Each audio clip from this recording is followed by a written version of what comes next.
Hello everyone, and welcome to my constructed video series for StarCityGames.com. This is Brian Kibler, and as you can see on the screen today, we're playing a pretty crazy one today. This is the Pillar of the Paruns aggro deck that I actually built originally. Original version of this I built back before Pro Tour Valencia. I actually was working on it semi-seriously as a potential candidate for a deck that I might play in that tournament prior to the unbanning of Wild Nicottle, because I felt like there were a lot of powerful cards that you could use. There were a lot of good gold cards that had been printed recently. In particular, Domri was just really powerful in the sort of shell that I had messed with a little bit prior to that, of just really powerful gold cards enabled by Pillar of the Paruns, Gemstone Mine, Reflecting Pool.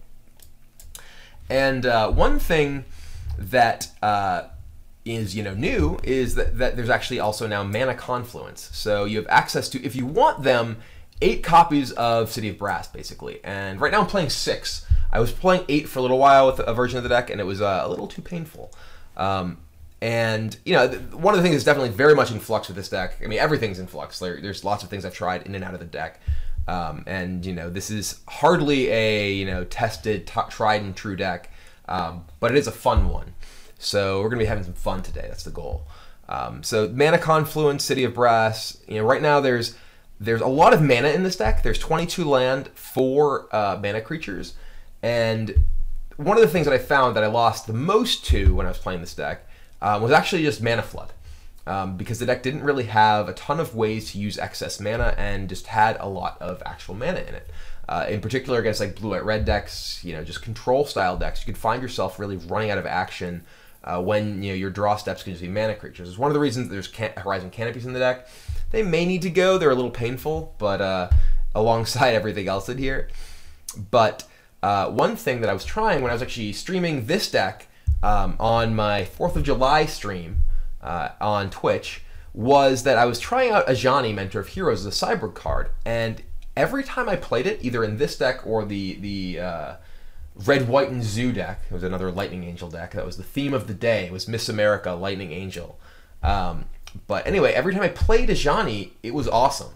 Granted, I was playing it because it was cybered in against decks where it was clearly going to be good, but it was just really powerful. It was a very powerful card in terms of its ability to take over a game. You would be able to accelerate into it with one of your selection of your mana creatures, and it could either have an immediate board impact by suiting up some of your guys and making them bigger threats, or just let you grind out the game by just +1ing and finding more creatures. And I found it to be really powerful. I wanted to try it in the main deck of the Paruns deck because it's a gold card, so on theme, but more importantly, it helps to solve the issue that I was encountering of just running out of gas.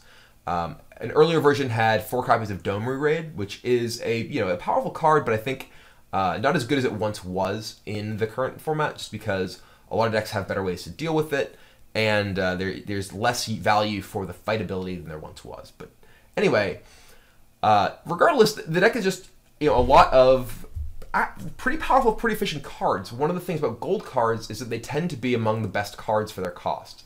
You get stuff like Loxodon Smiter, Lightning Helix, Abrupt Decay. These are all just powerful cards, efficient cards. Domri, Electrolyze, Lightning Angel. These are all just very good, very efficient cards. And when you can just play all of them, like you can do in a deck that plays Pillar of the Paruns and all these gold lands, you can do a lot of powerful things. And you in particular look at the sideboard. Counter Squall is an incredibly powerful card. In an aggro control style deck, being able to negate your opponent's spell and make them lose life is just super, super powerful. Similarly, Tidal Hollow Sculler is a powerful disruption effect that allows you to keep the pressure on. So the combination of these allows you to really transform into a super disruptive deck against more combo-oriented strategies that can be pretty tough for them to deal with. Zealous Persecution is excellent against any deck that relies on small creatures. It's super good against Affinity. It's good against Lingering Souls decks. It's good against decks that have a lot of mana creatures. Abrupt Decay, obviously really good against Splinter Twin, and also just a general sort of all-purpose, reasonable card against a lot of the format because there's just a lot of cheap permanents. And then Fulminator Mage, clearly great against Scapeshift and Tron. Again, this is a deck that is very much influx. This is a deck that is, you know, more an idea than a tested anything, and it's a lot of fun.